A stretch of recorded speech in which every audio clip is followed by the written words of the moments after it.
This is a story of something that happened to me when I was younger. It may have been, 10 years ago, but I remember it was like last night, and not a day goes by that I don't think about it. Well, to be honest, I think of it every night, and it is the reason I always sleep with my windows locked and covered. I was about 13 years old, and my parents owned a house on the outskirts of our small city. We lived in Mine Hill, New Jersey. It was a quaint house with an acre for the backyard, and it was full of trees. I had my own personal forest, essentially. And anyway, the night this all started, I had packed up all my things and gotten an outfit ready for school. I even said goodnight to my parents, and I cleaned up my room, as they had asked. Now, I'm a bit of a book nerd, so as usual, I was up way later than I needed to be, reading some book far above my understanding. And it was then that I noticed a little movement outside my window. My window looked out to the backyard, and I was also on the ground level. I lowered my book and looked outside for a moment. Clouds covered the sky and blocked the moonlight. Dad kept the light on the outside of the tool shed, but it had been burnt out for a week, making the backyard nearly impossible to see, except for the few trees by the house. As I was looking outside, a squirrel surprised me by jumping off some branches of the nearby tree, and it scurried up the pine tree nearest to my window. I laughed nervously, and I rose the book and proceeded to avoid sleeping. The lines began to blur as my tiredness overcame me, but just as I pulled my book away from my face, I noticed some more movement outside my window. With my phone in hand, I used the light app on it to peer out of my window. There was nothing there, but I saw that it started to drizzle, which must have been the motion that caught my eye. I usually had blinds on my windows, but a few days before, I had kicked a soccer ball in my room at it, and the ball broke them down. Mom was so pissed at me, and Dad said I had to buy new ones to replace them out of my allowance money. I continued to scan the yard for a moment to make sure that our dog wasn't out in the rain. It seemed that he was inside, probably sleeping in front of the electric fireplace. I returned my book to its usual spot on the little table next to my bedside. Then I turned off my lamp. With my room engulfed in the darkness, I could see outside better. The rain began to come down a little harder, but through the rain, for a moment, I thought I saw movement between a few trees. Maybe just a squirrel again. I leaned up to check anyway. It was no squirrel, but it had been the dark outline of a head which pulled itself behind the tree. Now, I remember shaking almost uncontrollably as I reached for my phone to turn on the flashlight app. And then I walked to my window and scanned the tree, then every other one in the backyard. Nothing responded to the lights. I leapt back into my bed and pulled the covers up close. After turning off the flashlight and setting my phone aside, I watched the window, and a hooded form stepped out from one of the trees and watched me. Now at first, I meant to race out of my room and straight into my parents', but my terror froze me to the spot as I watched the figure next to the tree. It was a person in a dark gray cloak with a hood. However, I could not make out its face in the twilight. I then jumped as my phone rang next to me, and a quick glance revealed my best friend, Travis's number. When I looked back to the window, the hooded person was gone. Assuming now that the whole thing was a prank, I felt a little at ease and answered the phone with a laugh and told him to stop joking with me. But my heart quickly sank as he told me he'd left town the prior morning to see his aunt, whom was dying of cancer. I said nothing further, hung up and got off of my bed. As my hand grasped the doorknob, my phone rang once again. I dashed back and found that the call was coming from a contact saved in my phone as nothing else but neighbor. which was quite interesting because I know my contact list by heart, and I couldn't remember ever putting this number in my phone. I answered, but before I heard anything, a ping came from a small rock bouncing off my window. The hooded person stood closer to my window, holding up and shaking a phone in his hand. The phone call hung up on its own, and I sprinted to my door. When I reached my door, rather than opening smoothly as usual, the handle wouldn't turn or budge. This time, I heard a knocking come from my window. I stood there, shocked, facing the door, eyes beginning to well up with tears as I slowly turned to see the shrouded individual standing right outside. This thing rose its arm, then took a knife out from under the cloak it was wearing and cut at its own arm. I screamed as the body smeared blood across the glass as it fell out of view.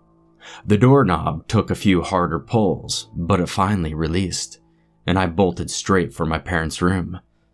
My panicked screams woke my parents from their sleep, and I quickly told them to go to my room to see the man outside the window. Wouldn't you know, the look of disbelief on their face didn't fade as we entered my room to find a clean window, and them looking out revealed no one or any blood was even on the ground.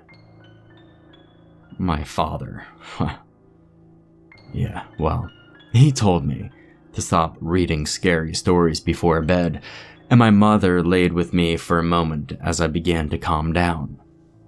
Eventually, she left and I started to fall asleep. But I must not have fallen asleep all the way, because I remember my mom leaving the room, and I laid in bed half asleep with the image of the self-harming person bleeding on the window. I couldn't fall asleep. How could I? So I laid there with my eyes closed, and I began to think that something was wrong with me. And I've learned that some crazy people see things that aren't really there. Maybe that was my problem. My phone gave off the sound for a message. It was from neighbor, and it asked if I wanted to come outside and play. I responded, claiming that this was a sick joke and that I would call the cops if it didn't stop. The reply was only a winking face emoji. I typed in 911 and nearly pushed it down when the phone rang from neighbor. Standing before my window, the hooded figure appeared and shook his head from side to side. As my finger pressed the button to call the cops, my phone abruptly shut off. The hooded person had vanished once again, and I felt like I was losing my mind. So in a panicked rage, I grabbed my metal bat from the corner of the room and went to find the dog. She was sleeping in the living room. She woke up when I approached her, and I took her out with me to the backyard. It was dark in all directions, and I let my dog off on her own into the yard. She was big enough that she could fight off the intruder, but she prowled way out of sight and wasn't barking at anything. With nerves on end, I held the bat up high, and for some reason, I thought of how stupid my parents would feel if a serial killer murdered me in their very own backyard. With a shaky hand, I checked behind each of the nearest trees at the sides of the house. The rain became a little heavier, and I regretted going outside. After a little while, the dog jogged towards me, then up the deck, and looked down to me to let him back inside. I took that as a sign that everything was okay. I might be insane, but there wasn't actually a person out here with a knife.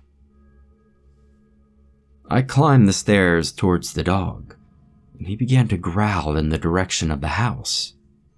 My lungs crawled into my throat as I looked back towards my window and saw the hooded figure staring at me from inside my room.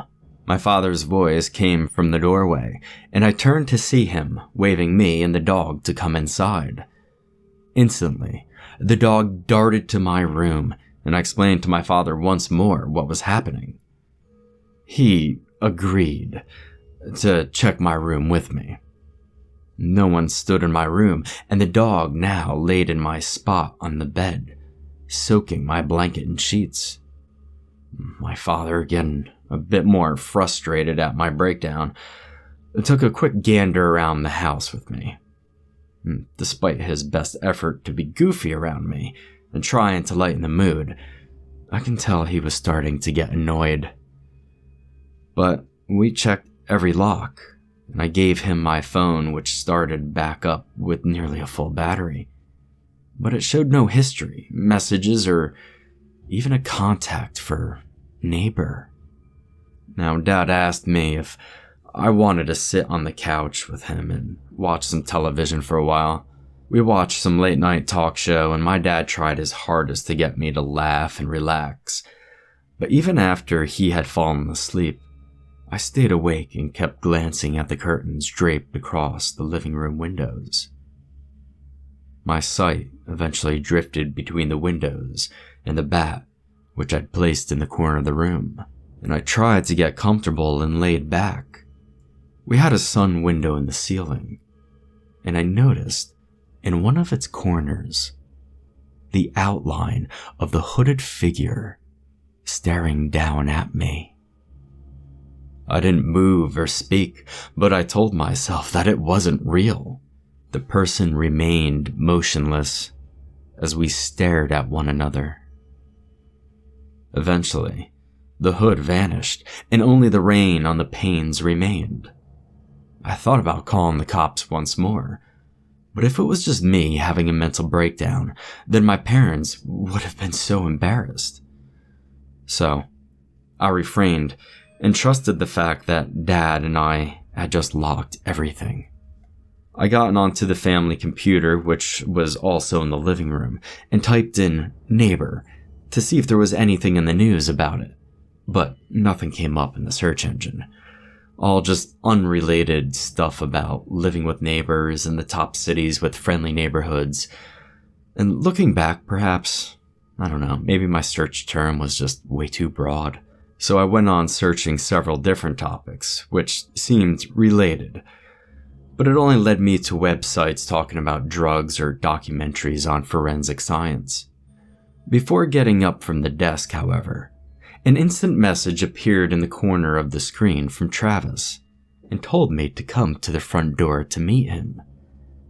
Taking the bat with me, I silently crept to the front door and looked out the peephole. On the other side was the hooded figure holding my book up so that I could read the title and see its cover. It had cuts and stabs across it. The tip of the knife tapped the peephole, causing me to step back. The doorknob jiggled, but the person couldn't get inside, and I snuck back to the living room. I then went to check my bedroom and couldn't find my book on the end table.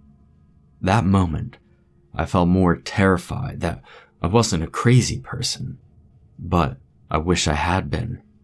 Someone was stalking around my house. I found my phone next to my sleeping father and dialed the 9 when I received a message. It was from neighbor and read, "It was very nice to meet you this evening, and I do surely enjoy a good book. Have a good night, and I will see you around, neighbor." I convinced the dog to move back to the living room, turned the volume up higher on the late night show, and laid as close to my father as I could. I fell asleep with my hands wrapped around my bat so tight that my hands were sore the next day. However, my dad must have taken the bat away from me because, well, I never saw it again.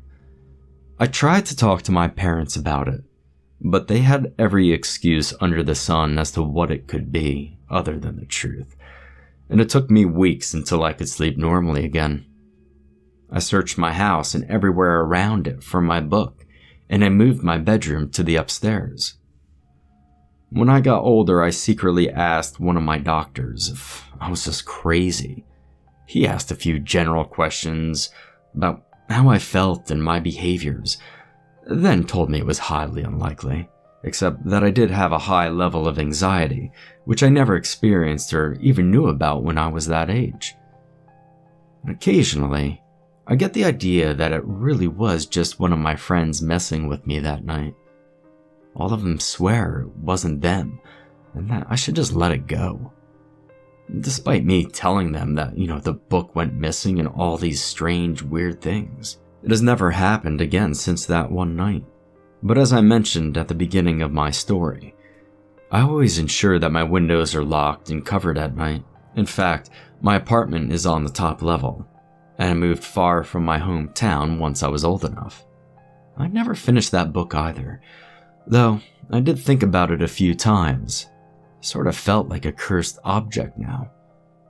I mean, why would this creature torment me like that over a simple object? I have no idea. But here's the thing.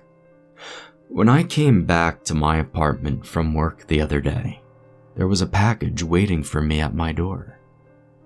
I opened it up, expecting to see what I ordered from Amazon. But instead, it was my metal baseball bat, covered in dried blood.